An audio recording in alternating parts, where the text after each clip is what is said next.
لله إن الحمد لله نحمده ونستعينه ونستغفره ونؤمن به ونتوكل عليه ونعوذ بالله من شرور أنفسنا ومن سيئات أعمالنا من يهده الله فلا مضل له ومن يضلله فلا هادي له أي فلن تجد له وليا مرشدا ونشهد أن لا إله إلا الله وحده لا شريك له ونشهد أن سيدنا وحبيبنا ومولانا محمد الذي أرسله بالحق بشيرا ونذيرا وداعيا إلى الله بإذنه وسراجا منيرا أما بعد فقد قال الله تعالى في كلامه المجيد وفرقانه الحميد أعوذ بالله من الشيطان الرجيم بسم الله الرحمن الرحيم إن الله وملائكته يصلون على النبي يا أيها الذين آمنوا صلوا عليه وسلموا تسليما اللهم شكرا فورانتو سيدنا مولانا محمد وعلى آله سيدنا مولانا اللهم صل على سيدنا مولانا محمد وعلى آل سيدنا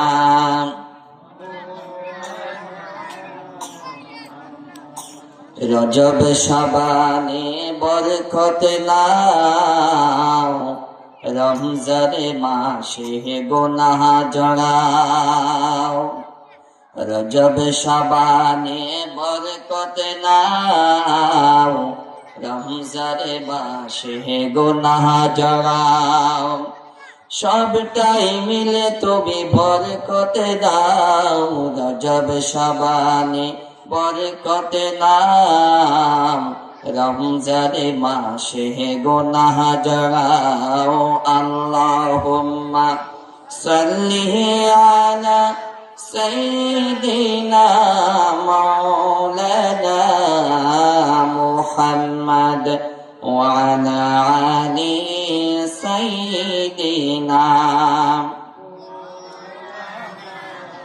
नहीं दो जहां में मकाने मुहम्मद जमाने खुदा है कमाले मुहम्मद अल्लाहुम्मा सल्ली अला सय्यिदिना मौलाना محمد وعلى آل سيدنا أعوذ بالله من الشيطان الرجيم بسم الله الرحمن الرحيم وقال الذين كفروا لا تسمعوا لهذا القرآن والغوا فيه لعلكم تغلبون صدق الله العظيم وصدق رسوله النبي الكريم ونحن على ذلك من الشاهدين والشاكرين অধ্যক্ষের আয়োজিত ওখিয়া উপজেলার অন্তর্গত হলদিয়া পালং ইউনিয়নের কুতুবা বাথরুমকা হাত গোনা ভাই ভাই একতা সংঘ এলাকাবাসীর উদ্যোগে ৬ষ্ঠতম ঐতিহাসিক তাফসীরুল কুরআন মাহফিলের সম্মানিত সভাপতি, আজকের মাহফিলের মঞ্চে উপস্থিত সম্মানিত উলামা ইকরাম, সামনে বসা মুসলমান ভাইরা, পর্দার আড়ালের অবস্থানরতা সম্মানিত মা ও বোনেরা, আসসালামু আলাইকুম ওয়া রাহমাতুল্লাহি তাআলা ওয়া বারাকাতুহু। শুরুতে মহান আল্লাহ রাব্বুল আলামিনের দরবারে লাখো কোটি শুকরিয়া জ্ঞাপন করছি যে মনি আমাদেরকে আজকে একটি বিশাল তাফসীর কুরআন মাহফিলে আসার জন্য, বসার জন্য তৌফিক দান করেছেন। সেই জন্য মনিবত দরবারে আমরা শুকরিয়া জ্ঞাপন করছি। সকলে একবার পড়ছি আলহামদুলিল্লাহ। প্রিয় উপস্থিতি, আজকে যদি এই মাহফিলটা না হলেন, এখানে যদি গানের আসর হতো, এখানে অনেক মানুষের যানজট হয়ে যেত, ঠিক কিনা? সুতরাং আমি বলবো, মাহফিলে আসলে বসলে লাভ কি? আপনি যখন এই মাহফিলে আসবেন এবং বসবেন, সেখান থেকে আলোচনা শ্রবণ করবেন, কিছু নিয়ে যাবেন। যতক্ষণ পর্যন্ত আপনি এই মাহফিলে থাকবেন, ততক্ষণ পর্যন্ত আল্লাহর রহমতের ছায়া তলে আপনি থাকতে পারবেন। সুবহানাল্লাহ।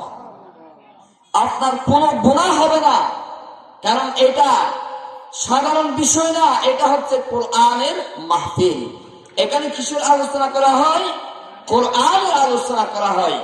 এই জন্য কোরআনের আলোচনা যারা শ্রবণ করে, যারা নাকি শুনে, আল্লাহ রাব্বুল আলামিন তাদের জীবন গুনাহটা মাফ করে দিয়ে তাদেরকে রহমতের ছায়া তলে রেখে দেয়। সুবহানাল্লাহ। এই জন্য আল্লাহ রাব্বুল আলামিন পবিত্র কালামুল্লাহ শরীফ আমাদের জন্য নাযিল করেছেন। কোরআন নাযিল হওয়ার পর থেকে আজ পর্যন্ত মানবতা ৩ শ্রেণীতে বিভক্ত। একটু এদিকে তাকাতে হবে। মানবতা ৩ শ্রেণীতে বিভক্ত। ১ নম্বর, আল্লাহ রাব্বুল আলামিন বলেন, وقال الذين كفروا لا تسمعوا لهذا القرآن والغوا فيه لعلكم تغلبون। আল্লাহ রাব্বুল আলামিন বলেন, বান্দা বান্দীরা, আমার হাবিবকে বলেছেন, ও আমার হাবিব, আপনি পৃথিবীর মধ্যে যারা কাফের রয়েছে তাদের উদ্দেশ্য তারা, আপনি তাদের একটি স্বভাব দেখবেন, যেখানে কোরআনের আলোচনা হয়, যেখানে কোরআনের বক্তব্য হয়, যেখানে কোরআনের দাওয়াত হয়, সেইখানে তারা বিভিন্ন প্রকার বাধা দেওয়ার চেষ্টা করবে, ঠিক কিনা? আমার হাবিবকে আল্লাহ পাক শিখাই দিচ্ছেন, যেখানে কোরআনের বক্তব্য হবে, কোরআন দিয়ে মানুষদেরকে আকৃষ্ট করা হবে, সেইখানে দেখবেন কাফেররা বিভিন্ন ভীতিপূর্ণ পরিবেশ তৈরি করে কোরআনকে নষ্ট করে দেওয়ার জন্য, কোরআনকে দুনিয়া থেকে একেবারে নিঃশেষে শেষ করে দেওয়ার জন্য ভীতিপূর্ণ পরিবেশ তারা তৈরি করে দেবে। নাউযুবিল্লাহ। আল্লাহ রাব্বুল আলামিন বলেন, লা তাসমাউ লিহাদাল কুরআন, তোমরা কোরআন শোনো না, যে কোরআনকে আল্লাহ রাব্বুল আলামিন নাযিল করেছেন, ওই কাফেররা সিদ্ধান্ত নিল তোমরা কোরআন শোনো না, এই কোরআন তোমরা শুনতে যাবে না। এই কোরআন যদি তোমরা শুনো, তাহলে আমাদের যে অবৈধ চেয়ার রয়েছে, আমাদের যে অবৈধ ক্ষমতা রয়েছে, ওই ক্ষমতাগুলি চলে যাবে। এই জন্য তোমরা কোরআন শরীফ শুনো না। নাউজুবিল্লাহ। আজকে দুনিয়ার ভিতরে গান বাজনা, সিনেমা হল, বিভিন্ন প্রকার ভিডিও, অশ্লীল সব কিছু চলার জন্য দুনিয়াতে সব কিছু আছে। যেখানে কোরআন চলে, যেখানে কোরআনের বক্তব্য হয়, যেখানে কোরআনের মাহফিল হয়, সেখানে বিভিন্ন প্রকার বাধা দিয়ে এই কোরআনকে দুনিয়া থেকে শেষ করতে চায় কাফেররা। নাউজুবিল্লাহ। তারা সিদ্ধান্ত গ্রহণ করলো সরাসরি কোরআন বাধা দেব না, বিভিন্ন প্রকার ভীতিপূর্ণ পরিবেশ তৈরি করে এই কোরআনকে দুনিয়া থেকে শেষ করে দেব, সেই গ্রহণ তারা করেছিল। সেইভাবে কিভাবে করেছিল? তারা গান বাজনার আসর তৈরি করেছে, যেখানে আল্লাহ রাসূল কোরআনের দাওয়াত দেওয়ার জন্য গেছে, যেখানে ইসলামের দাওয়াত দেওয়ার জন্য গেছে, সেইখানে তারা ওই কাফেররা গিয়ে বিভিন্ন প্রকার গায়ক গায়িকা ভাড়া করে এনে ওখানে গান বাজনার আসর করে এই কোরআনকে বন্ধ করে দেওয়ার জন্য তারা চেষ্টা করেছে। নাউজুবিল্লাহ। তাহলে আপনারা বলেন তো, আজকে যারা আমাদের সমাজে যারা নাকি বিয়াতে এবং খতনাতে বিভিন্ন অনুষ্ঠানে কোরআন এবং বিভিন্ন এর আয়োজন করে, বিভিন্ন প্রকার গান বাজনা নাচ গানের ব্যবস্থা করে, তারা কি ওই কোরআনের বিরুদ্ধে করে না কোরআনের পক্ষে করে? বলেন তো, বিরুদ্ধে। এই জন্য আজকে আমাদের এই গান বাজনার কোন প্রকার বাধাগ্রস্ত নাই। যেখানে কোরআনের মাহফিল হয়, যেখানে কোরআনের সঠিক কথা বলা হয়, সেইখানে বিভিন্ন প্রকার বাধা দেওয়ার চেষ্টা করে, ঠিক কিনা? আমাদের সচেতন হতে হবে, আমাদেরকে বুঝতে হবে যে কোরআন শুনলে মানুষের অন্তরটা খেপে যায়, যে কোরআন শুনলে মানুষ দিনের জন্য পাগল পারা হয়ে যায়, সেই কোরআনকে বন্ধ করে দেওয়ার জন্য এত চেষ্টা করেছিল। আসলে কি এই কোরআনকে বন্ধ হওয়ার জন্য জিনিস এসেছে? আসে নাই। আল্লাহ পাক এটা পাঠিয়েছেন আমাদের মানব জাতির হেদায়েতের জন্য। সুবহানাল্লাহ। আল্লাহ রাব্বুল আলামিন বলেন, ওয়ালাউ ফী লাআল্লাকুম তাগলিবুন। তারা এমন ভাবে ডিস্টার্ব করেছিল, যেখানে মাহফিল হয়, যেখানে আমার হাবিব কোরআনের দাওয়াত দেওয়ার জন্য চলে গেছে, সেখানে তারা ডিস্টার্ব করে, সেইখানে তারা বিভিন্ন প্রকার তৈরি করেছিল। এমন ডিস্টার্ব তারা করেছিল, যে ডিস্টার্বের কারণে আমার হাবিব দাওয়াত দেওয়ার জন্য যখন গিয়েছিল, ওখানে রক্তে রঞ্জিত হয়েছিল। নাউজুবিল্লাহ। আমার হাবিব এত কষ্ট করেছিল। লাআল্লাকুম তাগলিবুন। ওদের ইচ্ছাটা কি ছিল? কোরআনকে বন্ধ করে যদি দিতে পারি, তাহলে আমাদের যে ক্ষমতা, এই ক্ষমতাটা টিকে যাবে। আসলে তাদের ক্ষমতা টিকার জন্য তারা এই কোরআনকে বন্ধ করে দেওয়ার জন্য তারা চেষ্টা করেছিল। নাউজুবিল্লাহ। এই জন্য আজকে পৃথিবীতে যারা এই কোরআনের বিরুদ্ধে কাজ করে, তারা ওই আবু জেহেলের দল। নাউজুবিল্লাহ। আমরা নিঃসন্দেহ বলতে পারি, যারা কোরআনের বিরুদ্ধে কথা বলবে, তারা একমাত্র আবু জেহেলের দলটা তাদের গায়ের মধ্যে চলে এসেছে। নাউজুবিল্লাহ। আমাদের সচেতন থাকতে হবে। 2 নম্বরে আল্লাহ রাব্বুল আলামিন বলেন, কোরআন শোনার জন্য আসবে, কোরআন শুনবে, কিন্তু তাদের কোরআনের সাথে তাদের যে জীবন বৃত্তি রয়েছে, জীবনের চলাফেরা রয়েছে, সেটা যদি তাদের সাথে মিল না থাকে, আস্তে করে পিছন দিকে চলে যাবে। তারাই হল 1 নম্বরের মুনাফিক। আল্লাহ রাব্বুল আলামিন বলেন, ওয়া ইযা কিলা লাহুম তাআলাউ ইলা মা আনজালাল্লাহ ওয়া ইলার রাসূলি রাআইতাল মুনাফিকিনা ইয়াসুদ্দুনা আনকা সুদুদা। আল্লাহ রাব্বুল আলামিন বলেন, ও আমার এবং ইদা মানে যখন ইলা মানে বলা হয় তাআল মানে আসমা আনজালাল্লাহ, আমি আল্লাহ নাযিল করেছি। ওয়াইলা রাসূল, রাসূলের আদর্শের দিকে চলে আসো। এই কথা বলার পর আল্লাহ রাব্বুল আলামিন বলেন রাআইতাল মুনাফিকিন, হে রাসূল আপনি সমাজের ভিতরে এমন কিছু মানুষ দেখবেন যাদেরকে কোরআনের দাওয়াত দিলে তারা এই কোরআনের দাওয়াত গ্রহণ করার জন্য আসবে, মাহফিলে এসে বসবে, কিন্তু তাদের চাল চলন, তাদের সমাজনীতি, তাদের রাজনীতি, তাদের যে চাল চলন রয়েছে ওই কাজের মধ্যে যদি কোরআন কথার সাথে মিল না থাকে, তারা আস্তে করে পিছন দিকে চলে যাবে।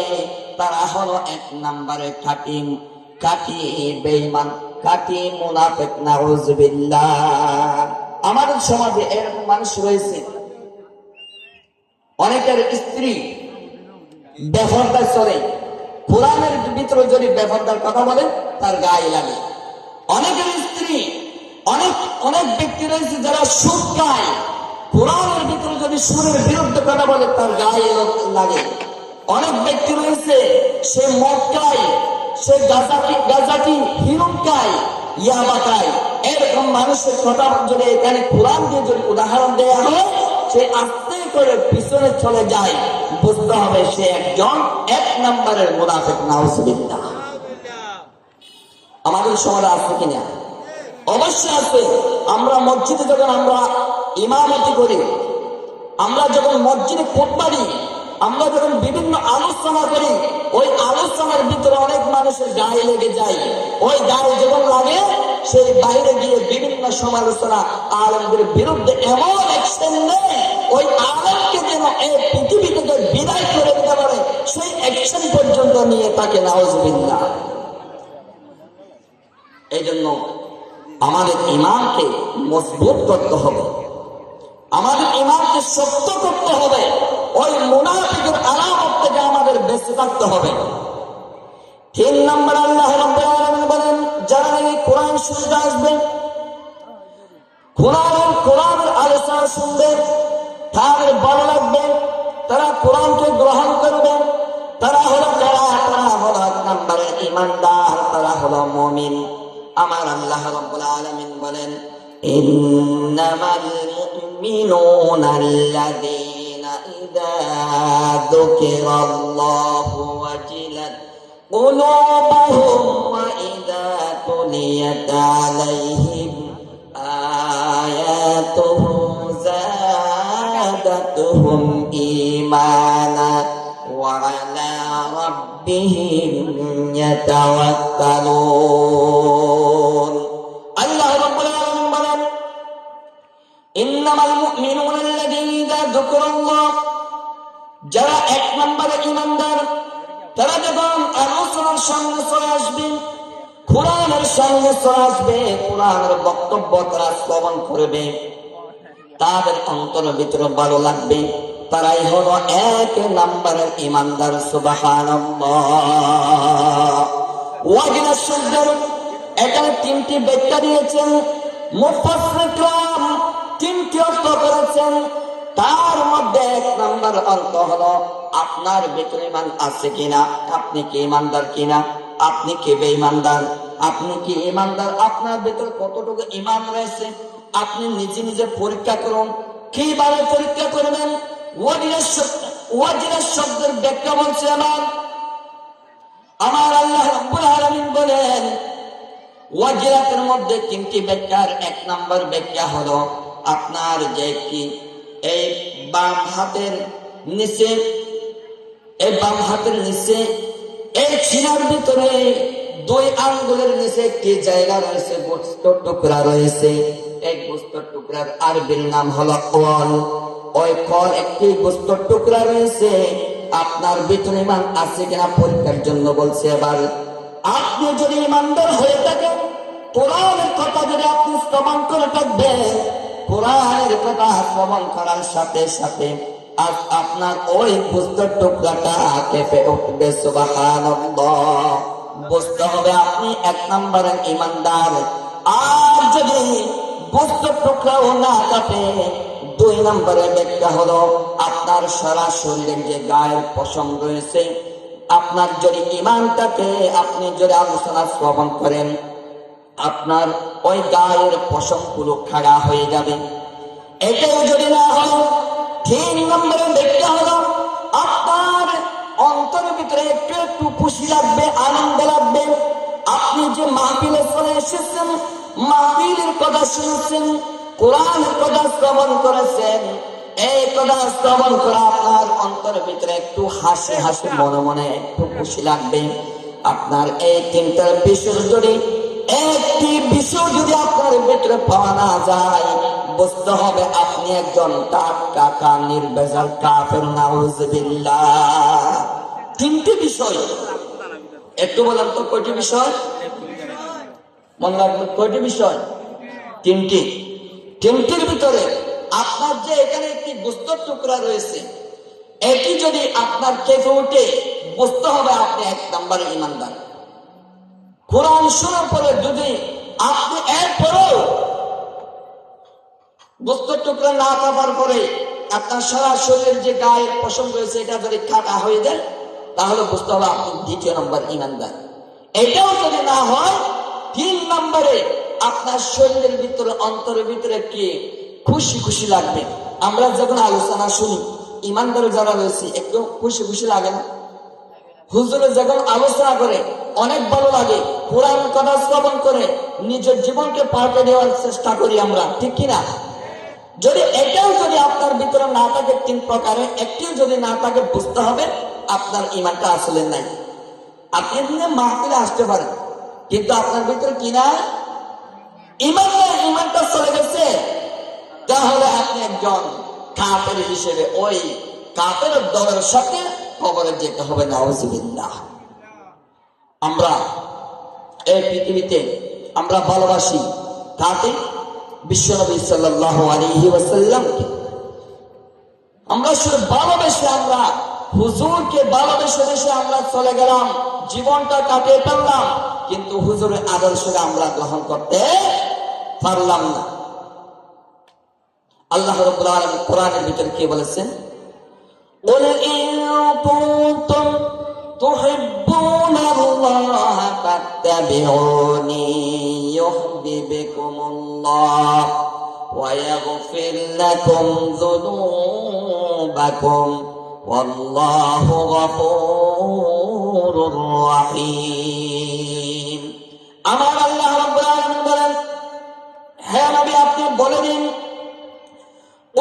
হে নবী আপনি বলে দিন, কুনতুম তুহিব্বুনাল্লাহ, যারা আমি আল্লাহকে ভালোবাসার জন্য চাই। কাকে? আল্লাহকে। কাকে? আল্লাহকে যারা ভালোবাসতে চায়, তাদেরকে বলে দেওয়ার জন্য কাকে আদেশ দিয়েছেন? আমার হাবিবকে।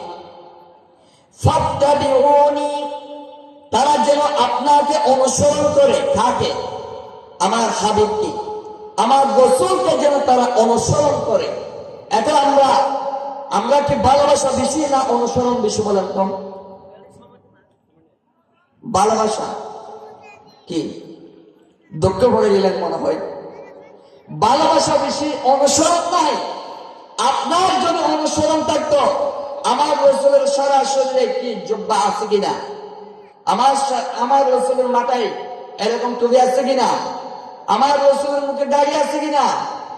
আমার রাসূলের সুন্নাত এরকম মানুষ কয়জন আছে? ভালোবাসি কিন্তু অনুসরণ করি না। অনুসরণ মানে বুঝেন? অনুসরণ মানে আপনি যখন দাঁড়িয়ে রাখবেন, এটা আপনি আল্লাহ রাসূলকে অনুসরণ করলেন। আপনি যখন মাথায় টুপি দিলেন, আমার রাসূলের সুন্নাতকে আপনি আঁকড়ে ধরেছেন। আপনি যখন লেবাসটা রাসূলের মতন করলেন, আপনি আমার রাসূলকে অনুসরণ করলেন। ভালোবাসা বাদ দেন।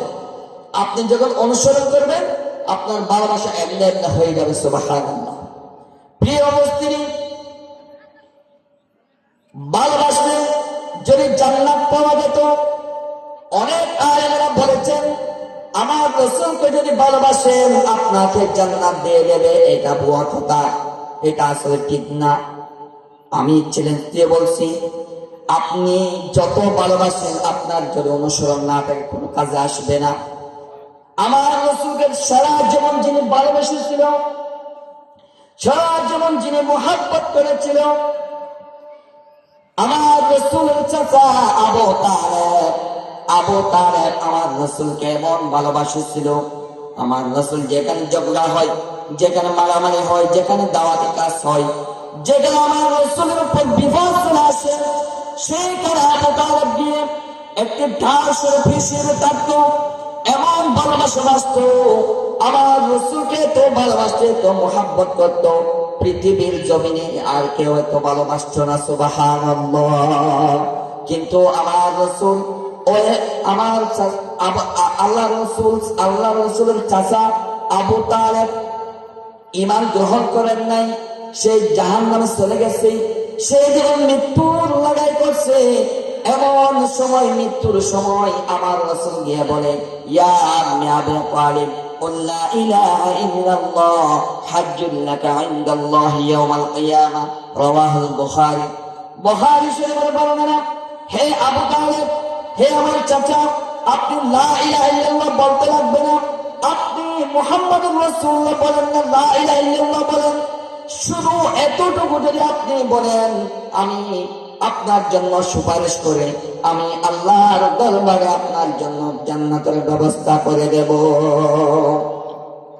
এত চেষ্টা করেছিল, কিন্তু সে কালিমা পড়ে নাই। সে কালিমা পড়ে নাই। পাশে বসে আছে কে? আবু জেহেলের দলেরা, আবু জেহেলরা। আবু জেহেল বলেছে, না, হে আমাদের সম্প্রদায়, হে আমাদের নেতা, আপনি কি কালিমা পড়বেন? আপনি কি কলঙ্কিত হবেন? সে পড়ে নাই। এত চেষ্টা করেছে, আল্লাহ পাক সরাসরি আয়াতে কারিমা নাযিল করে বলল, ইন্নাকা লা তাহদি মান আহবাবতা ওয়ালাকিন্নাল্লাহা ইয়াহদি মান ইয়াশা।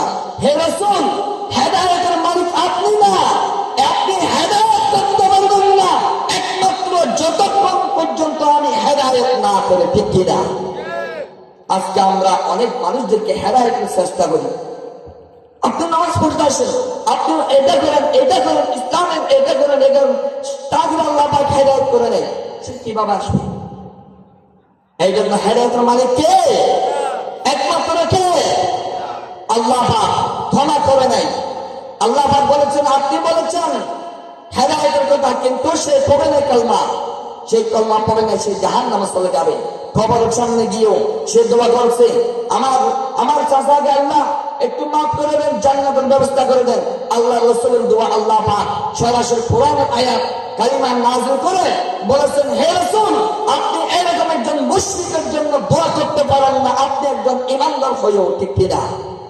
আজকে আমরা অনেকের দোয়া করি, যখন মৃত্যুবরণ করে, সে যখন মারা যায়, মৃত্যুর লড়াই পৌঁছে যায়, সারা জীবন করেছে ইসলামের বিপক্ষে, সেই আলেমদেরকে ডেকে নিয়ে বলে, হুজুর আমার বাবার জন্য একটু দোয়া করেন। আচ্ছা, ওনার জন্য আমরা যদি দোয়া করি, যেখানে আল্লাহ রাসূলের দোয়া ফেরত দিয়েছেন, সেখানে আমরা দোয়া করলে আমাদের দোয়া কবুল হবে? হবে না। সুতরাং নিজেকে আগে পরিশুদ্ধ করেন, আগে নিজে তৈরি হয়ে যান। ইমানদারের লিস্টে আপনার যে নামটা আছে, সেই নামটা দেওয়ার জন্য চেষ্টা করুন। এত বড় বিশাল মাহফিল, এখান থেকে শিক্ষা গ্রহণ করুন। আল্লাহ পাক সবাইকে আমল করার তৌফিক দান করুন। আমিন। ওয়া মা তাওফীক ইল্লা বিল্লাহ। আসসালামু আলাইকুম ওয়া রাহমাতুল্লাহ।